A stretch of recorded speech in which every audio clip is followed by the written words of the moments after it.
ارزشش رو گذاشتم. حرکتمون همینه، فقط پای راست که شروع میکنه یه ذره زاویه میدیم میایم به سمت راست.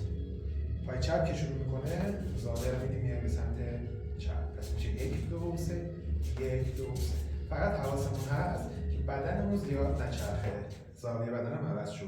اینجوری نیست. سعی می‌کنیم زاویه بدن رو به نگرده. مرحله بعدی میگیم 1 2 3. پای جلوی روش وزن نداریم. جمع کنار زانو و برمیگردیم. 1 2 3 4 5. 1 2 3 4 5. توی مرحله بعدی دستش رو تمرین می‌کنیم. 1 2 3 4 5. 1 2 3 4 5.